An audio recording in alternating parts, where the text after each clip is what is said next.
Attention passengers. Flight 247 to New York is now boarding at Gate 18. Good morning. Where are you flying today? New York. Perfect. Do you have any bags to check? Just one. All right. Your flight is completely full today. Completely full? Yes.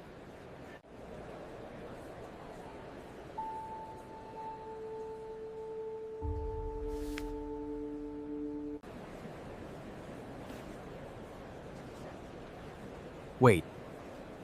How many people are actually on this flight?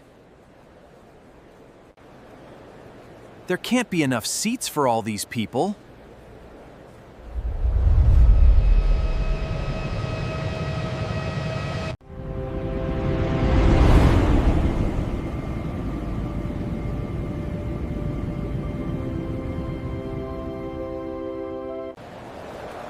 And somehow, the airline sold them all tickets. So how can an airline sell more tickets than it has seats? A plane has 190 seats. 197 people bought tickets for it, and all 197 of them have been told they can get on that plane. The airline knows there are only 190 seats, and it still sold the other 7 tickets. Not by accident. Not because someone made a mistake at the counter. Because the airline expected some of those people not to show up. So here's the question. How can an airline knowingly sell something it might not actually have? Because on the surface, this looks like a scam. Or at best, a scheduling error. It isn't. It's a calculated bet. And once you understand how it works, you'll never look at a boarding pass the same way again. To understand why an airline would do this, you have to understand something strange about an airplane seat. A supermarket can leave a bottle of Coke on the shelf tonight and sell it tomorrow. A hotel can leave a room empty tonight and sell that same room tomorrow night. But an airline is selling a product that expires the moment the plane leaves the gate. The second that aircraft takes off, every empty seat disappears. Forever. There's no next day sale. No clearance rack. No second chance. And here's why that matters so much. Whether 150 people are on that plane or 190, the airline is still paying for almost the same basic operation. The aircraft, the pilots, the cabin crew, the fuel, the airport and gate fees, maintenance, ground handling. Most of those costs are locked in before a single passenger boards, which means an empty seat isn't just empty space. It's lost inventory. The airline paid to fly that seat across the country. And if nobody occupies it, the opportunity to earn money from it disappears forever. That is the problem overbooking is designed to solve. Now here's the part most passengers never think about. People don't show up. They cancel. They miss connections. They change their plans. They get sick. They find another flight. Sometimes they simply don't appear. From the passenger's perspective, each one of those is an individual decision. From the airline's perspective, it's a pattern. Because airlines have years of data showing how often passengers fail to board. And that pattern changes everything. The airline doesn't need to know whether you are going to show up. It needs to estimate how many people like you usually do. Let's make this simple. Imagine a plane has 190 seats. The airline sells exactly 190 tickets. But based on historical data, it expects around 8 passengers not to show. Now the plane leaves with 182 people. 8 seats are empty. 8 opportunities to make money have disappeared the moment the aircraft takes off. So the airline asks a different question. What if we sell a few more tickets? Say 197. If 7 people don't show up, exactly 190 passengers arrive. Every seat is filled. Every seat that would have disappeared empty has now generated revenue. The airline didn't create 7 extra seats. It created 7 extra chances to sell seats that statistically might have gone and used anyway. And that's the key. Overbooking isn't really about seats. It's about probabilities. But there's a problem. What happens if all 197 people show up? There are still only 190 seats. 7 people now have tickets. 7 people expect to fly. And 7 people cannot physically sit down. This is where the airline's calculated bet suddenly becomes very real. So why would a company deliberately accept that risk? Because the airline isn't asking, will everyone show up? It's asking, is the extra money we make from selling another ticket worth the expected cost of occasionally having too many people show up? That's a completely different question. Suppose an extra ticket brings in $150. If the airline sells thousands of additional tickets across its network, that revenue adds up quickly. But occasionally, one of those flights will be oversold. Now the airline might have to offer compensation, rebook passengers, pay for hotels, protect connections, move luggage, deal with complaints, and potentially lose a customer. So the airline is constantly comparing two things: the revenue from another passenger against the expected cost of being wrong. If the first number is greater than the second, the extra ticket makes financial sense. That's not an airline making a mistake. It's an airline pricing uncertainty.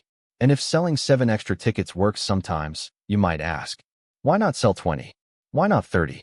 Why not just keep selling until the flight is guaranteed to be full?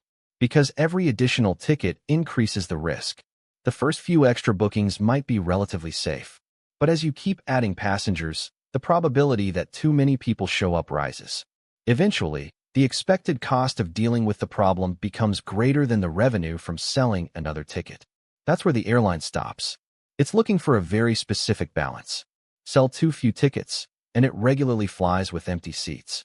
Sell too many, and compensation, rebooking, complaints, and disruption can wipe out the extra revenue. So there isn't one simple rule like, always sell 5% more tickets. The number can change from flight to flight. An airline may consider the route, the day of the week, the departure time, the season, historical cancellation rates, the type of passengers buying tickets, how many people are connecting from another flight, how many alternative flights are available later, and even how much each passenger paid. A Friday evening flight might behave completely differently from a Tuesday morning flight. A holiday flight might behave differently from an ordinary week in February. A route dominated by business travelers might behave differently from one filled mostly with tourists. The aircraft has a physical capacity, but the airline is managing a statistical capacity, and those are not the same thing. This is where airline revenue management gets really interesting. The airline isn't simply asking, how many seats do we have? It's constantly asking, how many people are likely to buy? When will they buy? How much will they pay? Who is likely to cancel? Who is likely to show up? Which seats should be held back? When should prices increase? And how much demand is still coming? The airline is essentially trying to predict the future. Not perfectly, just well enough to make money from the uncertainty. And this is why two people can sit next to each other on the exact same flight and pay completely different prices. The airline isn't trying to sell every seat for the same amount. It's trying to sell each seat at the highest price it believes someone will actually pay before that seat expires. Overbooking, dynamic pricing, different fare classes, baggage fees, upgrades, loyalty programs. These aren't completely separate tricks. They're pieces of the same larger machine. A machine built around one fundamental problem.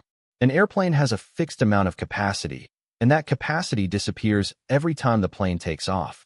But eventually, the forecast gets it wrong. Maybe fewer people cancel than expected. Maybe a storm disrupts other flights and suddenly sends dozens of passengers onto yours. Maybe another airline cancels its service. Maybe a major event fills every flight in the city. Or maybe the model simply underestimated demand. Now everyone shows up, and the airline has a very specific problem. It needs people to give up their seats. Usually, it starts with volunteers. The airline offers compensation to passengers willing to take a later flight. Maybe it's $200. Nobody moves. $500. Still nobody. $1,000. Someone finally raises their hand. And this reveals another interesting part of the economics. The airline isn't really asking, who wants to leave? It's asking, what's the lowest price at which someone will voluntarily leave? Because every passenger values their seat differently. Someone with no plans that afternoon might happily accept $500. Someone flying to a funeral might refuse $2,000. The airline is essentially trying to discover the price of flexibility in real time. And if enough people don't volunteer, some passengers may be denied boarding involuntarily, depending on the airline's rules and applicable regulations. That's when the invisible probability suddenly becomes very visible. The airline spreads the risk of overbooking across thousands of flights.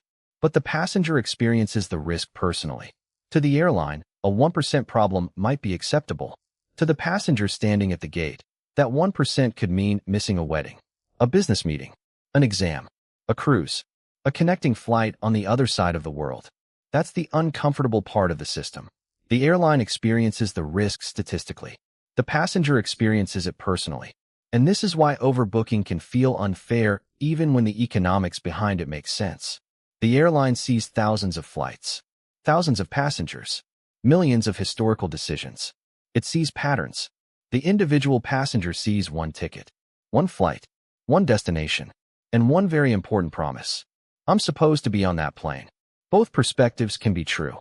The probability can be tiny across the airline's entire network, and the consequence can be enormous for the one person it happens to. But here's the bigger picture. Overbooking isn't some strange airline trick. It's an example of a much broader business principle. When capacity is expensive and customers are unpredictable, businesses can sometimes make more money by selling based on expected behavior rather than physical capacity alone. Hotels do it. Restaurants do it. Some service businesses schedule around expected cancellations. The underlying idea is always the same. Customers are unpredictable individually, but predictable in groups. If you can estimate that behavior accurately enough, you can sell closer to your maximum expected capacity without constantly leaving resources unused. The risk is that occasionally, the prediction fails. Airlines have simply turned that principle into an incredibly sophisticated revenue management system. And that's what makes this whole thing so strange. The airline knows exactly how many seats are physically on the aircraft. It isn't confused. It isn't accidentally selling 7 imaginary seats. It's making a prediction about something more important. How many people will actually need those seats? 190 seats. 197 tickets. The airline isn't betting that 197 people can fit on the plane. It's betting that some of those 197 people won't actually show up. And most of the time, the bet works. So the next time you buy an airline ticket, remember what you're actually buying. You think you're buying a seat. The airline sees something slightly different. It sees a probability, a forecast, a customer, a potential cancellation, a potential no-show, a potential source of revenue, and, in the rare case that the numbers are wrong, a potential problem. That's the hidden economics of an airline ticket. The plane has 190 seats, but the airline isn't really selling 190 seats. It's selling 190 opportunities and betting on how many people will actually use them. And that's why an airline can sell more tickets than it has seats. Not because it doesn't know how many seats are on the plane, because it knows that a ticket and a passenger are not always the same thing. And if you like seeing the hidden business logic behind things you use every day, subscribe to Margin Explained. There's a lot more of this hiding in plain sight. And here's a question. Would you give up your flight for $1,000?